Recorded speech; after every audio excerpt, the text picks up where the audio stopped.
It's been a legit 6 months since I've been living in Johannesburg, South Africa, and there are a few culture shocks. Number 8 is gonna surprise you. My name is Ashley. On my channel, Ashley in Africa, I talk about my experience of living and doing business here on the continent of Africa. If that sounds interesting to you, please be sure to subscribe to the channel, like this video, and share it with someone else who would find value in it.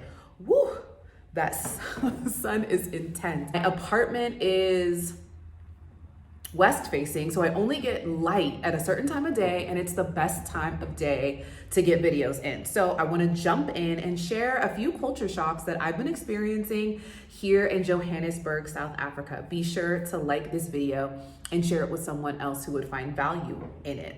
So the first thing, kind of surprising, but not really, paper towels are not really a thing. So I bought paper towels for the first time in forever. They're not really a thing on the continent, I think, in general. It feels very wasteful, and most people just use like towels. And so I remember when I was living in the US, I would buy these big, like 30 pack of towels, like paper towels, the super rolls, and we would go through those like really quickly. I hated going through them as fast as I would go through them, but paper towels were used for everything, and they're not really a thing here. They're very flimsy, and I don't even know why I bought them because I don't even use them. It's like they're just sitting on my counter, but they're not a thing. I just started getting my groceries delivered. I would call my girlfriend every time I was on my way to the grocery store or in the grocery store, and I swear it was like a thing every 3 days a week. And since I'm not driving, the cost of an Uber to go to and from the grocery store is more expensive than me just ordering my groceries. So I order my groceries, whether it's from Woolies or Checkers. Those are the places that I order from. And I've also been ordering from Take-A-Lot, which is the South African version of Amazon, but I hear Amazon is also here, so I need to get up on that. But it's definitely been a great thing, specifically in shifting from Tanzania, that it's a great luxury to have. I'm buying back my time and like getting things done where I don't have to, spend time doing those things. And I love that. I even get gas tanks delivered. So for my gas heater or for the gas stove, for load shedding purposes, which I haven't really used lately. Hey, South Africa, the load shedding has gotten so much better. I am getting those things delivered. And it's been a great saver of time. As you can also see here, my heater. Number 3, it's cold. Now this is relative because depending on where you're coming from, I was coming from Dar es Salaam, Tanzania, very much close to the equator. It was warm all the time, 80, 90 degrees Fahrenheit, 20, 22 degrees Celsius. And coming here, it's been a lot. Y'all see me in this turtleneck all the time because I'm still going through it. I've been drinking mad coffee and tea because I just want something warm in my hands, and even my hands right now are cold, but it's definitely been a culture shock. The 4th thing, school breaks are like a month long here. Like a whole month. What do the kids do? I mean, I've been making activities, as you guys saw some of my posts on Instagram. If you're not following me on Instagram, go ahead and follow me over there, where you see I took my girls on the Red Bus tour. We went to Soweto for the day. We did the Apartheid Museum. Like, I find things for us to do. We went to Four Ways Market. But like, because camps are not a big thing here, I'm noticing. Huge opportunity for business if you are, really great with kids and you want to do something. Summer camps and break camps aren't really a thing. I just came from a place that I'm going to speak about actually in number 9, where there are things to do with the kids, but camps aren't a thing. So what do y'all do, family, South African family? What do y'all do with the kids when they're on break? I'd love to know because they're mad long. Number 5, I love this one. If this is resonating, please be sure to like it. If it's helpful, please be sure to like it and share it with someone who would find value in it. This was my favorite thing. The holidays here are plentiful, but they're so familiar to African American holidays in the US. So specifically Youth Day. I spent youth day in Soweto with my girls, and it was just so dope. Like there was there were parades happening, people, you know, with the drum lines, with the horns. There was like a group of kids that were running down the Lakazi Street on their skateboards. There was like a crew of motorcyclists. Like it just felt like I was back in the States. It was so familiar, so heartwarming. People in their lawn chairs on the sidewalk with their coolers, just hanging out, music playing, chilling, kids everywhere. Man, it was just, wow, it was emotional. And grooves, people were vibing. It was so dope. So that was a culture shock for the positive, obviously, and all of these, right, are really positive. But that one, man, that was a favorite. Number 6, flights within the country are pretty affordable. I mean, again, this is relative, and I do represent, I think, you know, working and consulting abroad. I do represent a community of people that has a decent amount of dispensable income.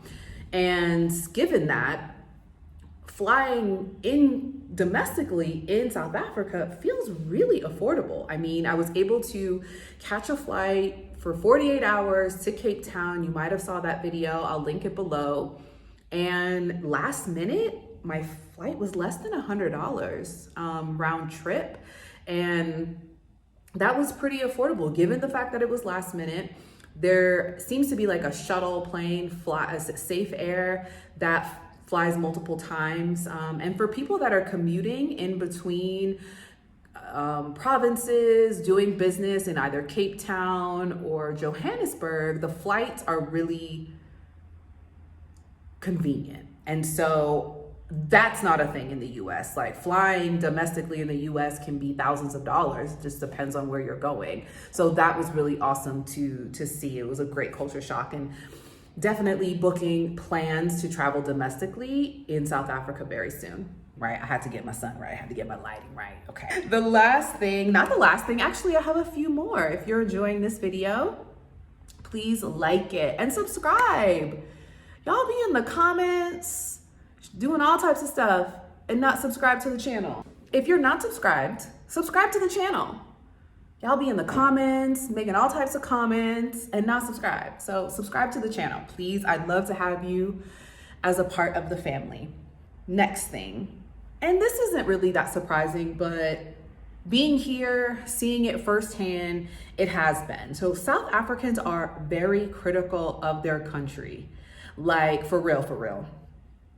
South Africans, I love the patriotism. I love the political awareness, the geopolitical awareness. Like it really has encouraged me to learn more about the history, learn more about the bipartisan relationships, like just to understand more about the position South Africa holds here on the continent, but on a global stage.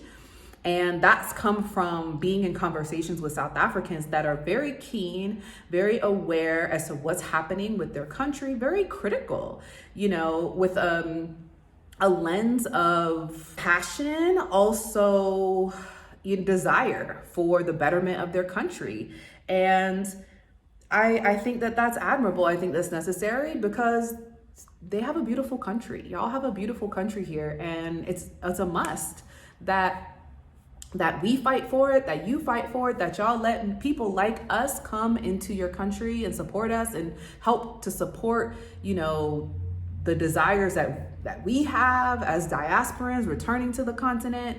I mean, South Africa is really a place of patriots, a place of people that are serious about their country. That's something that I've learned.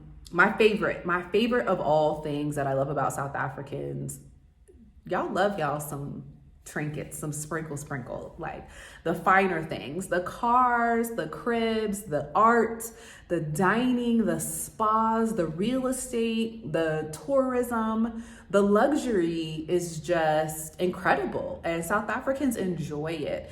And you don't have to be at the top of the income level to enjoy these type of experiences. South African women are fly, honey. The men are fly. The hairdos, the wardrobe, everything is just amazing. The coffee, the wine. I mean, I could go on and on. I could go on and on. I am enamored with how South Africans are about their lifestyle. And, you know, that's my favorite thing so far, my favorite culture shock of all, since living here in South Africa. And the last thing, there are so many things to do here with children. Y'all see me, I'm always with my girls, I'm always with my daughters.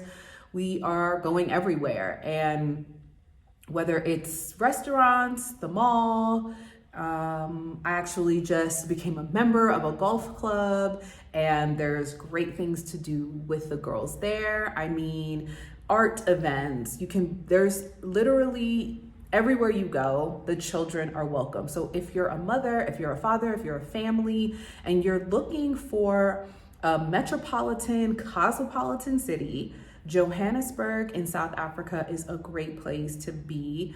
If you're young, you're working, you're building a business, you're consulting for big businesses, and you have children and you want them to be a part of that vibrant lifestyle, Johannesburg, South Africa absolutely supports that. So this is my 6-month analysis of what it has been like for me, culture shocks and all, living here in Johannesburg. And I hoped you found that valuable. I've recently relaunched my travel guide with Expat extras for those that have an interest in living or spending extended time here in Johannesburg. So I'll leave that in the comments below. Visit that link.